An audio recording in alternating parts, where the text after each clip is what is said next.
Welcome friends.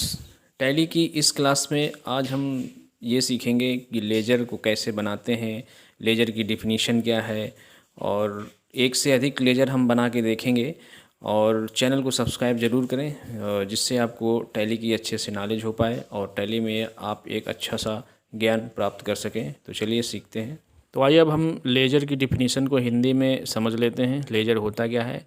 तो laser उस मुख्य बुक को कहते हैं जिसमें पैसे के लेन देन का हिसाब रखा जाता है और इसी बुक में सारे व्यापारिक लेन देन, सौदे तथा अंत में विभाजित होकर अपने अपने खातों में स्थान प्राप्त करते हैं। तो चलिए अब हम ऑन करते हैं अपना कंप्यूटर और कुछ मुख्य लेजर्स को बनाना सीखते हैं जो कि टैली में बहुत ही महत्वपूर्ण होते हैं और हमें आशा है कि आपको ये अच्छे से समझ में आएंगे। तो चलिए शुरू करते हैं अब ये वीडियो। अब हम डेस्कटॉप से टैली आइकन को करते हैं डबल क्लिक और टैली के अंदर चलते हैं और सीखते हैं लेजर बनाना। अब इस विंडो के बाद हमारी विंडो आएगी तो उसमें हम Alt+W या एस्केप बटन से अंदर जाते हैं। तो यहाँ हम Alt+W का यूज करेंगे। अब यहाँ पे हमारी मोहन प्राइवेट लिमिटेड कंपनी जो बनी हुई है पहले से आ चुकी है और यहाँ से हम अकाउंट इन्फो से अंदर चलते हैं और अब हम यहाँ से लेजर्स को क्लिक करेंगे और यहाँ से हम डिस्प्ले करके ये देख लेते हैं इसमें पहले से कोई लेजर अभी नहीं बना हुआ है क्योंकि नई कंपनी है। और यहाँ पे cash and profit and loss account ये टैली का सॉफ्टवेयर हमें बना के देता है। बाकी लेजर्स हमें अपने कार्य के अनुसार बनाने पड़ते हैं। तो अब हम बनाते हैं लेजर और अब यहाँ से हम चलते हैं अकाउंट इन्फो और यहाँ से लेजर्स और यहाँ से हम सिंगल लेजर और मल्टीपल लेजर दो टाइप से बना सकते हैं। तो हम यहाँ पे सिंगल लेजर यानी एक लेजर बनाएंगे। तो आज हम सिंगल लेजर बनाना सीखें तो हमने इसको क्लिक किया। अब लेजर क्रिएशन विंडो आ चुकी है। तो यहाँ हम अपनी कंपनी से रिलेटेड कैपिटल से संबंधित एक लेजर बनाना चाहेंगे। तो यहाँ पे हम कैपिटल अकाउंट का लेजर एक बनाएंगे। तो अब इसको हम कैपिटल अकाउंट यहाँ लिख के अब करेंगे इंटर। एलियास मतलब उर्फ होता है, यहाँ पे आप उपनाम देना चाहें तो दे सकते हैं, नहीं कोई ज़रूरी नहीं होता है। अंडर में हम आ गए। अब अंडर में हम यहाँ पे कैपिटल अकाउंट चुनेंगे। ये हमने ग्रुप में आप पहले बताया हुआ है। और अब यहाँ पे कुछ इन्फॉर्मेशन मांगता है तो वो इन्फॉर्मेशन जो ज़रूरी होती हैं यहाँ पे हम उसको फिल करते चलते हैं और इंटर की को प्रेस करते चलते हैं और इसके बाद इसको हम एक्सेप्ट कर लेते हैं। तो अब यहाँ पे जो भी आपको रिक्वायरमेंट ये हमसे मांगता है वो हम देते हैं और इसको हम एंटर करके एक्सेप्ट करते चलते हैं। तो आज हम कुछ लेजर्स बनाना चाहेंगे जो हमारे लिए बहुत ही इंपॉर्टेंट होते हैं। तो कुछ लेजर्स हम बनाना सीखेंगे और इसको हम एंटर करते चलते हैं और इसको हम कर लेते हैं एक्सेप्ट यहाँ से। अब यहाँ से वाई प्रेस करें एंटर, एक्सेप्ट हो जाए। अब हम एक लेजर बना लेते हैं सप्लायर का। और सप्लायर होता है वो कि जिससे हम माल लेते हैं वो हमारा सप्लायर होता है और जिसका अंडर ग्रुप हमारा संडी क्रिएटर होता है। तो अब हम यहाँ पे एक सप्लायर का नाम टाइप करेंगे जिनसे हमें माल लेना है उनकी फर्म का नाम लिखेंगे और नेम के आगे और एलियास को हम खाली छोड़ देंगे। उपनाम होता है, आप जानना चाहें तो इसमें उर्फ में कुछ डाल सकते हैं जो उसका उपनाम हो। तो यहाँ फ़िलहाल हम राजीव प्राइवेट लिमिटेड को लिख के एंटर करते हैं और जो कि ये फर्म कानपुर की है तो यहाँ पे हम इसका कानपुर भी लिख देते हैं और इसको हम अब करेंगे एंटर। अब जैसे एंटर करेंगे कर्सर अंडर के पास में आएगा हमारा और अब अंडर में हम यहाँ पे ये देखेंगे कि सप्लायर का जो हमारा ग्रुप होता है वो संडी क्रिएटर होता है। तो यहाँ पे लिस्ट ऑफ ग्रुप हमारे सामने आ रहा है बाईं साइड में। तो यहाँ से हम ये संडी क्रिएटर को सेलेक्ट करेंगे और यहाँ से एंटर करेंगे।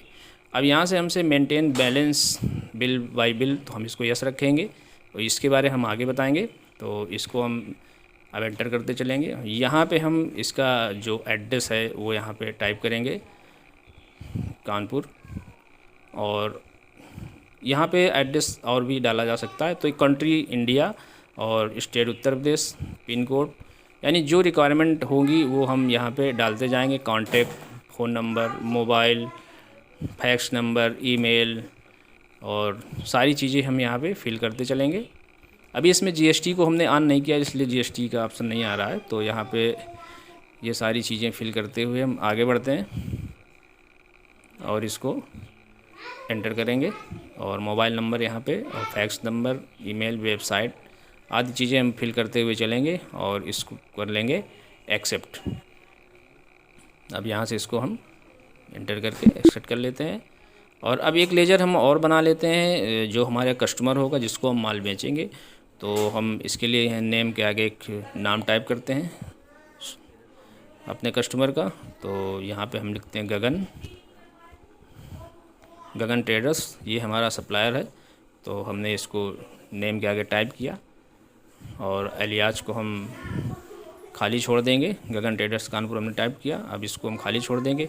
अब यहाँ पे अंडर में हम ये देखेंगे, ये हमारा कस्टमर है तो ये इसका जो ग्रुप होगा संडी डेप्टर्स होगा, तो हमने संडी डेप्टर सेलेक्ट किया और यहाँ से अब एंटर करते चलेंगे और बिल बाय बिच को हम यस रखेंगे और यहाँ पे जो भी इसका एड्रेस होगा वो एड्रेस यहाँ हम भरते चलेंगे। तो इस तरह से कस्टमर से संबंधित जो भी मेलिंग डिटेल होती है हमें यहाँ एक के बाद एक फिल करके एंटर करते जाते हैं और इसे हम कर लेते हैं एक्सेप्ट। तो इस तरह से हमारा कस्टमर का लेजर बन चुका है। और अब हम कुछ लेजर बना लेते हैं कंपनी के एसेट से संबंधित, जैसे कंप्यूटर, फर्नीचर, तो हम इन लेजरों को भी बना लेते हैं। और एक लेजर हम बैंक से रिलेटेड भी बना लेते हैं, क्योंकि जो भी माल हम परचेज करते हैं किसी सप्लायर से तो हमें बैंक से ही पेमेंट करना होता है, तो एक बैंक का लेजर भी बना लेते हैं। तो चलिए अब बनाते हैं सबसे पहले कंप्यूटर का लेजर।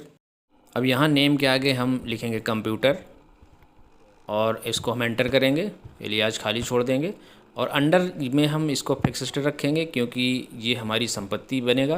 तो यहाँ से हम इसको फिक्स एसेट में लेते हैं और यहाँ से अब इसको हम एंटर करते हैं और इन सबको एंटर करते चलते हैं इस तरह से, और इसको अब हम कर लेते हैं एक्सेप्ट। और यहाँ से एक लेजर का हम और बना लेते हैं फर्नीचर का, तो यहाँ से हम फर्नीचर को बना लेते हैं। अब इसको हम करेंगे एंटर, एलियाज को हम खाली छोड़ देंगे और यहाँ से एंटर। अब ये भी हमारा फिक्स एसेट होता है क्योंकि फर्नीचर भी हमारा एसेट्स होती है कंपनी की, तो इसको हमने एसेट्स में ले लिया और इसको हमने ओके कर लिया। और इस तरह से हमने अब एक लेजर हमको और बनाना है जिसे हम अपने सप्लायर को जो भी पेमेंट करेंगे बैंक से, तो हम एक बैंक का लेजर बनाना चाहेंगे। तो हम यहाँ से स्टेट बैंक ऑफ इंडिया का लेजर बनाएंगे सीखने के तौर पे। तो हमने यहाँ पे टाइप किया और इसको करेंगे एंटर, एलियाज को हम खाली छोड़ेंगे और अब हम यहाँ पे अंडर पे आएंगे। तो अंडर में हमारा जो bank state bank of India यानी बैंक का जो हमारा ग्रुप होता है वो हमारा होता है बैंक अकाउंट। तो यहाँ से हम बैंक अकाउंट को सिलेक्ट करेंगे लिस्ट ऑफ ग्रुप से और इसको करेंगे एंटर इस तरह से। अब हमारे सामने इस तरह की अकाउंट नंबर पूछा जाएगा, तो हम अकाउंट नंबर टाइप कर देंगे और इसके बाद हम एंटर करेंगे और यहाँ पे अब IFSC कोड, तो इसको भी हम डाल लेते हैं एक सीखने के तौर पे। तो हमने यहाँ से ये IFSC कोड इसका डाल दिया है और यहाँ से हम एंटर करेंगे। तो इस तरह का ये इनवैलिड IFSC कोड इस तरह का मैसेज आएगा क्योंकि ये रॉन्ग है, तो इसको हमने सिर्फ सिखाने के तौर पे डाल रखा है। अब ब्रांच, तो हमारी ये ब्रांच, हमने ब्रांच का एड्रेस डाल दिया यहाँ पे कानपुर नगर, जो ब्रांच कहाँ पे है। अब यहाँ पे बैंक कॉन्फ़िगरेशन जो ऑप्शन है इसमें सेट सिक्योर बुक्स, तो यहाँ इसको भी हम चलो समझ लेते हैं। तो यहाँ पे हम इसको करेंगे वाई और अब इसको करेंगे एंटर। तो इसको हम यहाँ से वाई प्रेस करके अंदर चलेंगे, यहाँ से हम इसको एंटर करते हैं। अब यहाँ पे हमारे सामने स्टेट और bank account, form number, two number, number of cheques और चेक बुक नेम। तो यहाँ पे जो हमारी चेक बुक होती है वो कहाँ से स्टार्ट होती है, तो फार्म नंबर 2 कहाँ तक और नंबर ऑफ़ चेक्स उसमें कितनी चेक्स होती हैं और हम बुक का नाम क्या रखना चाहते हैं। तो चलिए हम यहाँ पे फिल कर लेते हैं। तो हमने यहाँ पे 1 लिया और यहाँ से हमने 50 यानी 1 से 50 लिया और जैसे एंटर करेंगे तो नंबर ऑफ चेक यानी 50, हमारे पास 50 चेक्स हैं। और यहाँ पे हम एक अपनी बुक का नाम देना होगा हमें। तो जिस कोई भी बुक का हम नाम देते हैं, तो हमने यहाँ पे लिख दिया बुक, हमने यहाँ पे बुक 1 लिख दिया, बुक नंबर 1, और आप इसको कोई भी नाम दे सकते हैं जो आप चाहें। तो हमने यहाँ पे बुक नंबर 1 दे दिया और अब इसको करेंगे एंटर। और अब इसको हम यहाँ पे एड्रेस, तो यहाँ पे हम अपने अकाउंट का एड्रेस जहाँ पे हमारी बैंक होगी जिसमें हमारा अकाउंट होगा वो हम यहाँ पे एड्रेस फिल करेंगे और जो भी हमें रिक्वायरमेंट होंगी इसमें लेजर से संबंधित वो हमको यहाँ पे सारी फिल करनी होंगी। तो यहाँ से हम फिल करते हुए आगे बढ़ते चले जाएंगे और इस टाइप से, और इसको हम एंटर करेंगे और ये सारी इन्फॉर्मेशन भरते हुए हम इसको आगे से एक्सेप्ट कर लेंगे। तो इस तरह से हमने बैंक का भी लेजर बना लिया है। और अब यहाँ से हम डिस्प्ले पे जाएंगे और देखेंगे हमारे जो हमने अभी तक लेजर बनाए हैं उनकी लिस्ट यहाँ पे। तो लिस्ट ऑफ लेजर आ चुका है हमारे सामने।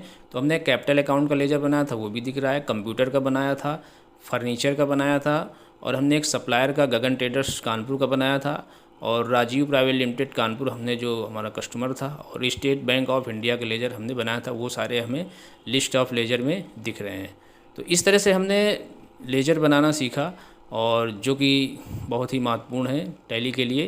तो हमें आशा है कि आपने बहुत अच्छे से इन्हें समझ लिया होगा और आपको बनाना आ गया होगा।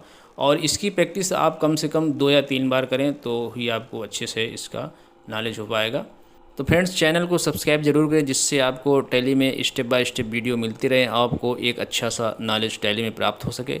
तो अब हम अगली वीडियो में सीखेंगे अकाउंटिंग वाउचर्स क्या होते हैं, कितने प्रकार के होते हैं, इन सब की जानकारी हम लेंगे। तो अब मिलते हैं अगली वीडियो में, तब तक थैंक्स फॉर वाचिंग।